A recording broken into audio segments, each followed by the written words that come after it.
Bismillahirrahmanirrahim. Assalamualaikum warahmatullahi wabarakatuh. Waalaikumsalam warahmatullahi wabarakatuh. Teman-teman, kembali lagi bersama saya Imam Riyadi dan Mas Dobleh. Pada kesempatan hari ini teman-teman, kita sudah berada di sebelah barat Samarantu, pos Samarantu tepatnya, teman-teman. Alhamdulillah kita sampai ke sini dengan selamat, tidak ada gangguan sedikit pun. Kita berangkat pagi, teman-teman. Kita sampai di sini setelah duhur, kita juga cukup banyak beristirahat, teman-teman ya. Jadi jujur kita belum mencari petunjuk atau memanggil salah satu penunggu di sini, karena sepertinya firasat kita atau petunjuk dari Gosiron itu masih ke sebelah barat lagi. Kita belum jauh dari pos Samarantu, teman-teman.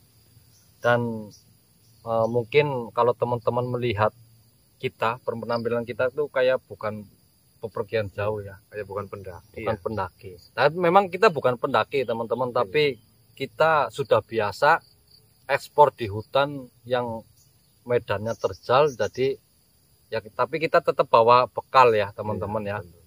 Bawa bekal, makan, minum kita tetap bawa. Jadi kita ke sana akan memastikan atau mencari manusia yang kata Tuan Gosiron itu terkena musibah. Itu seorang perempuan karena sebuah kutukan disebabkan oleh perempuan itu mengambil pusaka milik ayahnya tanpa seizin ayahnya. Lalu perempuan itu terkena musibah yang cukup mengerikan. Mungkin teman-teman sudah menonton video sebelumnya apa yang disampaikan oleh Tuan Gosiron, teman-teman. Jadi di sini kita sudah sepakat akan berusaha semaksimal mungkin untuk menemukan perempuan itu dan berusaha untuk mencari solusinya atau bahkan bisa menyembuhkannya, teman-teman. Karena sahabat kita itu percaya kepada kami, ya kita akan berusaha semaksimal mungkin untuk bisa menyembuhkan perempuan itu, teman-teman. Jadi doakan saja supaya misi kita lancar, tidak ada halangan apapun. Amin. Jadi kita mungkin tutup dulu, teman-teman. Kita juga mau beristirahat kembali karena ya cukup melelahkan juga perjalanan di sini, teman-teman ya. Kita tutup dulu, nanti kita lanjut kalau sudah ada sesuatu yang memang pantas kita videokan, teman-teman. Oke, teman-teman, kita kenapa berhenti di sini? Karena kita mau mencoba sedikit memaksa ya. Karena dari tadi kita berjalan, kok kayaknya sosok-sosok di sini yang niatnya kita mau ajak komunikasi, boro-boro mau diajak komunikasi, tapi malah kita berjalan, mereka malah kayak semakin menghindar dari kita. Makanya kita sedikit memaksa menggunakan mustika segoro geni itu. Alhamdulillah, nampaknya sudah masuk. Maafkan saya, Tuan. Bukan maksud kami tidak ingin Tuan-tuan memanggilnya. Namun kami segan dengan Tuan-tuan. Benda yang Tuan bawa itu bisa memusnahkan semua makhluk yang ada di sini. Maka dari itu, kami takut, Tuan. Takut kepada Tuan. Bisa saja Tuan mencelakai kami, bahkan membinasakan kami dengan benda yang Tuan punya. Ya, sebelumnya saya memohon maaf kepada jenengan juga karena telah memaksa jenengan untuk diajak berkomunikasi di sini. Ya. Jadi kenapa? Raga ini sudah menyampaikan, Tuan, bahwa tujuannya tujuan Tuan ke sini adalah dengan tujuan yang baik. Tentunya. Maka dari itu, saya bersedia untuk Tuan-tuan tanyai. Ya. Jadi seperti ini. Saya datang ke sini bukan untuk mencari masalah. Justru kami ingin mencari informasi tentang keberadaan seseorang yang sedang terkena musibah di sini. Apakah jenengan melihat seseorang itu dari bangsa manusia? Apa yang Tuhan katakan? Seorang perempuan. Benar. Yang sedang terkena musibah. Iya. Tunggu sebentar, Tuhan.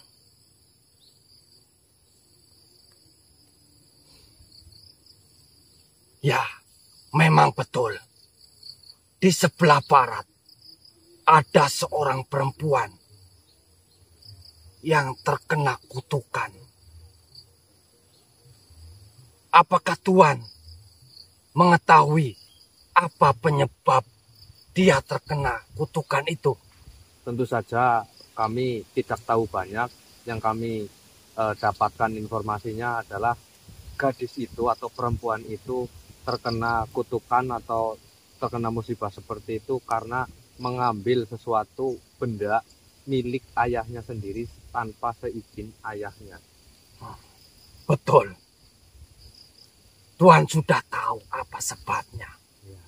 Lalu urusan apa Tuhan dengan mereka? Ya, memang mereka bukanlah saudara kami.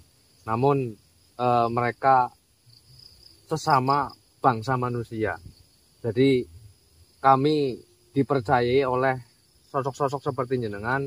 Katanya di sini ada seorang perempuan yang membutuhkan bantuan dan insya Allah kami datang ke sini berniat untuk membantu. Niat Tuhan baik sekali untuk menolong sesamanya. Namun Tuhan,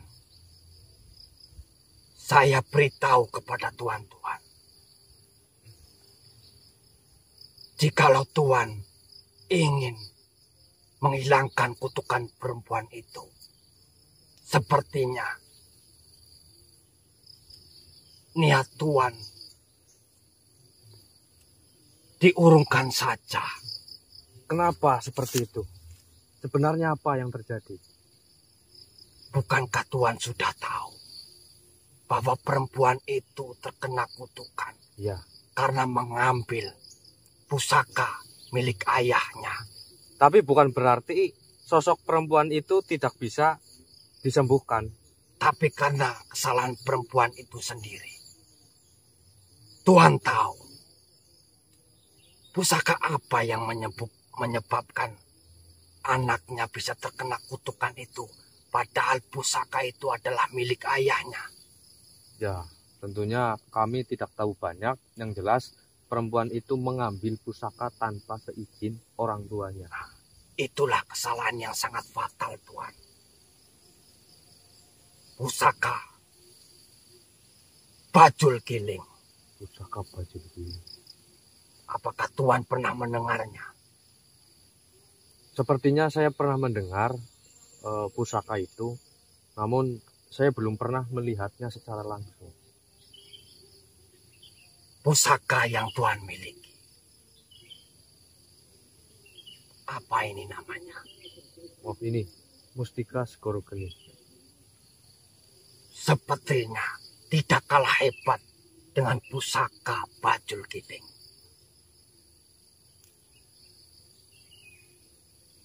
Auranya sama-sama hebat dan dari golongan yang baik pula. Nah, itu kenapa dari sesama golongan baik bisa mengutuk putrinya sendiri. Jadi begini Tuhan, siapapun yang mengambil pusaka tanpa izin, apalagi dengan niat mencuri, pasti akan terkena musibah yang tidak terduga, Tuhan. Apalagi pusaka Bajul Giling, di mana golongan saya bersemayam di sana. Itu adalah golongan yang sudah bersumpah kepada dirinya sendiri bahwa siapa-siapa yang mengambilnya tanpa seizin empunya pasti akan terkena musibah, walaupun itu adalah anak kandung sendiri atau kerabatnya. Maka dari itu, putrilanya yang salah. Ya. Jadi, dia pantas mendapat hukuman, Tuan. Dan jikalaupun Tuan sampai di sana dan menemukan perempuan itu, golongan saya yang bersemayam di dalam pusaka Bajul Giling pasti tidak akan terima. Walaupun niat baik Tuan untuk menyembuhkannya. Mungkin Tuan paham apa yang saya katakan. Iya, saya paham. Berarti menurut jenengan kami datang ke sini walaupun sudah bertemu dengan perempuan itu, percuma saja, kami tidak akan pernah bisa membantu dia. Ya. Karena kodam yang ada pada pusaka itu sudah bersumpah kepada dirinya akan mencelakai, bahkan bisa menghilangkan nyawa bagi siapa yang mengambil pusaka itu tanpa izinnya.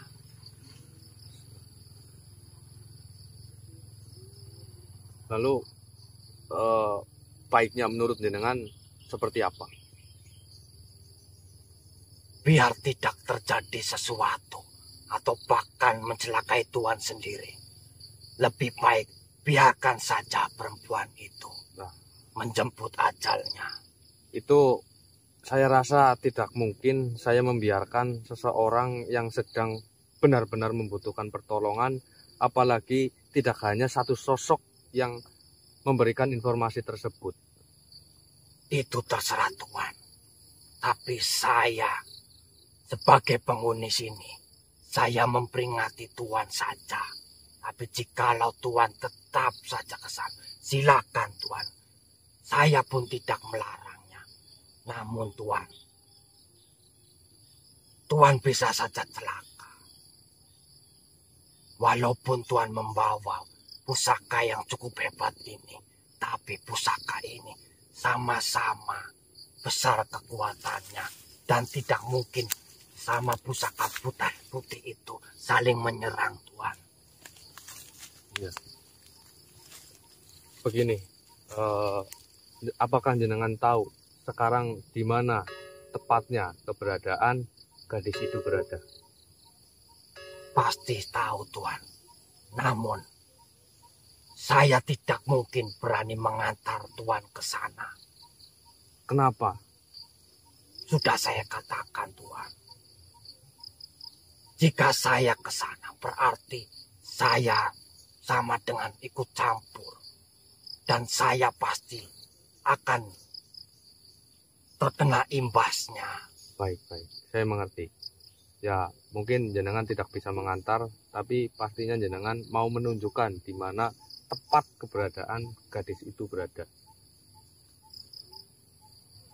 Menunjukkan pun saya tidak berani, apalagi saya mengantar, Tuan. Baik, arahnya kemana? Ke arah barat, Tuan. Ke arah barat. Masih jauh perjalanannya, Tuan. Tapi sekali lagi saya peringatkan, Tuan. Sebaiknya Tuan jangan lanjutkan perjalanan. Itu akan sangat membahayakan Tuan sendiri. Iya. Karena pastinya kodam yang ada pada pusaka itu akan marah besar kepada tuan-tuan yang ingin berniat menolongnya. Ya, mudah-mudahan seperti apa yang jenengan katakan tadi, kodam yang dimiliki atau berada bersemayam di dalam pusaka tersebut yang jenengan katakan kan katanya golongan putih juga. Ya, mudah-mudahan saja mereka kan golongan putih, seharusnya mereka bisa diajak berkomunikasi dengan baik. Ya, walaupun sesama golongan putih, namun kesalahan ada pada manusia itu, Tuan. Ya, saya mengerti. Ya sudah, kalau memang Tuan bersikeras untuk mendatangi atau mencari perempuan itu dengan niat yang baik, silakan saja Tuan. Saya tidak melarangnya. Ya. Baik Tuan, mungkin saya akan undur diri. Baik, terima kasih. Silakan Tuan, ambil benda ini. Terima kasih. Assalamualaikum. Waalaikumsalam warahmatullahi wabarakatuh.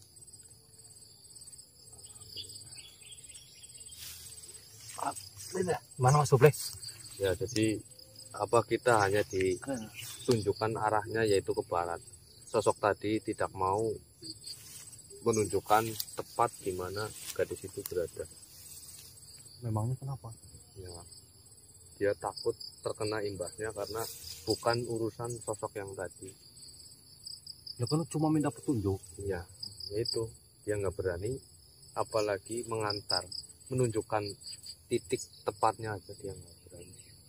Berarti intinya ke sebelah baratnya lumayan jauh juga ya. Lumayan Kita kan sudah ikuti Iya. arah barat itu lumayan cukup jauh. Dari Jadi masih disuruh ke arah barat lagi. disuruh ke arah barat. Terus informasi yang penting lagi bagaimana? Ya, informasi yang penting itu dia mengatakan kita datang ke sini itu menurut sosok tadi percuma saja, lebih baik kita urungkan niat dan kita pulang saja. Kenapa alasannya? Alasannya ya pastinya kita akan celaka karena mencampuri urusan mereka. Peringatan-peringatan itu kan sebenarnya sudah terbiasa ya. Iya, Tapi ya kita sudah nyampe ke sini, iya. nggak mungkin kita akan kembali lagi sebelum kita menemukan perempuan itu ya maksudnya. Dan Karena malah mungkin kita membiarkan seseorang yang benar-benar sedang seperti itu kita ada yang bunyi. Mana Mas Doble? Apa masih bisa lanjut teman-teman. bisa. Ini berarti ada sinyal ya teman-teman ya. Ada sinyal di sini alhamdulillah. Alhamdulillah. Yaudah Mas Doble, kita lanjut aja. Ya, Ke arah kita barat. istirahat dulu sebentar, Ah. nanti kita lanjut ke arah barat lagi. Oke.